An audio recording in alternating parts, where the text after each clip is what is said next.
So why don't you start out just by kind of explaining how you got into music and all your influences and how this all started for you. Yeah.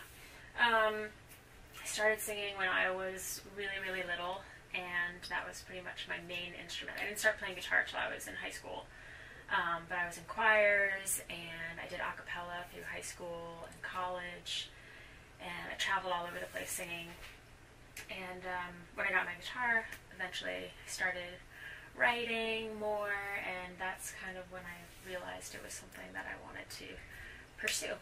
Okay, so when you started to pursue music more, how, like, what music do you have out now, and what's kind of coming up for you?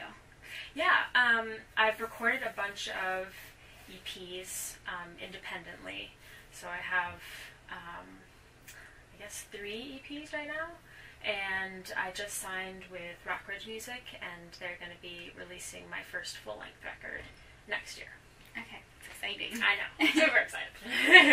So when it comes to writing songs and stuff for you, how does the process work? Because I know it's different for everyone. Yeah, it definitely is. And it kind of depends on the song. Sometimes if I'm inspired by something that happened in my life specifically, usually the lyrics will come first. Or if I'm just like messing around on guitar, the melody comes first. So it kind of depends, I guess. Okay.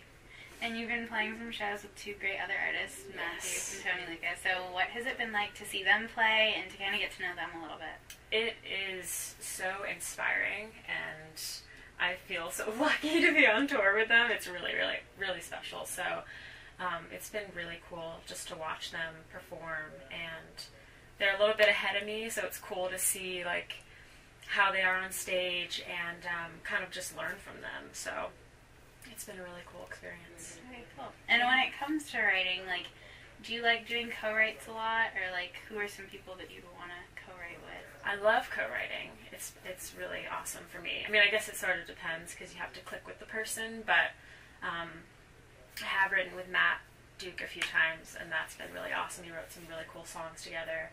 And if I could choose to write with somebody, I would love to write with Sarah Bareilles. I love her music, and I love her songwriting, so that'd be really cool. Okay. One day. Like, I don't know, I guess with that, like, are there any artists that you'd love to tour with that are kind of like your dream tour? Definitely her. I love Sarah Bareilles. I'm a big Ingrid Michaelson fan. I'm trying to think of some others off the top of my head. There are a bunch of, I mean, I live in New York City now, and I've gotten a chance to see so many artists play, just independent or bigger artists. And I would love to play with some of the artists that I've met just in New York City, more independent musicians. So. Okay. Do you have a favorite venue to play? Favorite venue? I do love World Cafe Live. This is a really cool one. I also love Jam and Java in Vienna, Virginia, and those are probably my top 2. Very cool. So far. And it's weird that it's already November, but so this year's kind of nearing its end, but what are you planning for next year? Because obviously you have the album that you'll be working on, but other than that, what's kind of in the plan?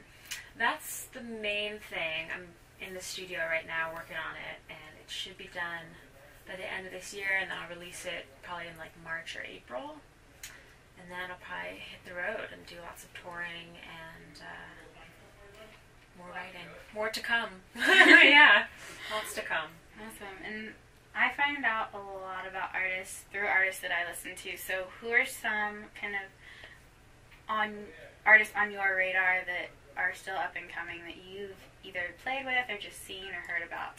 Totally. There's a really talented group of musicians that I've met in New York City. One of them is Chris Ayer. He's an amazing guitarist, songwriter, singer, and I think he's gonna make it pretty far. He's really great. And then another guy named Matt Simons, who plays piano. He's really soulful, and those 2 are really on my radar right now. I'm trying to think of any others, but that's probably the ones I can think of right now. Okay, cool. And like when you're on stage playing a show, do you have a favorite moment? I love when I can make the audience laugh. I feel good about that. But let's see. Last night I played a song for the first time, like I premiered it, and that was a pretty special moment because it's really scary but exciting at the same time, and the audience reacted well to it, so that was a good feeling. It was cool. Very cool. And are there any like charities or nonprofits or things that you get involved with or causes that you like to support? Well, I'm not right now, but when I was in college, I volunteered a lot at Ronald McDonald, and we helped make dinners and stuff for kids going through that with their families. And also, let's see, what else? There's something else. I can't think of it right now. But yeah, I try to get out there and help as much as I can, especially with everything that happened last week too. Yeah. So that's been really hard, and I would love to help more with that. So any way that I can. Cool. And then social networking is obviously a huge part especially when you were unsigned, trying to get your name out there and get more people to kind of see who you are and hear about your music. And even now, when you have a label behind you, it becomes that much more important because you want to let people know about all that fun stuff. So, what's the best way for someone to either catch your attention or reach out to you through social media?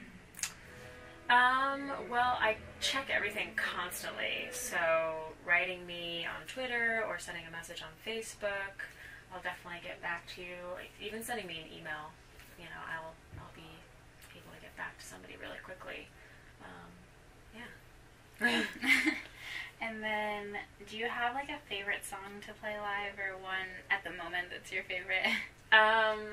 Yeah, I really love playing a song right now called One. It's about moving to New York City, which I did, I guess, a little over a year ago now. So it's kind of close to me. And also the song that I wrote with Matt Duke, it's called Take the Lead. It's just more of a slow ballad about love. And it's just really pretty, and I love it a lot. So it's fun to sing with him. He comes up and sings with me. So cool. Yeah. And then I guess, like, what advice do you have for younger girls? Because it's hard to make it in the industry, and especially as a female. So what advice do you have for people that are in middle school or high school or even college trying to get to maybe even just where you are at? Yeah. Just, keep practicing every single day, even though sometimes it sucks. But, that's really the main thing is practice, practice, practice. And don't be afraid to, write something and share it with people, because that was something I was really scared to do. And you never know the feedback you're going to get, and sometimes it can be really great. So just put yourself out there, practice, and see where it goes. Very cool. And then lastly, I guess, just what has been one of the biggest lessons you've learned from being in the music industry? Definitely not being afraid to say no. I've been in some situations where sometimes people will surround me and come up with lots of different ideas for me when I just want to kind of do it myself. It's my music, and I'm too nice to say no sometimes. So that's been something I've really had to work on, just not even in music, just in life too. So, yeah.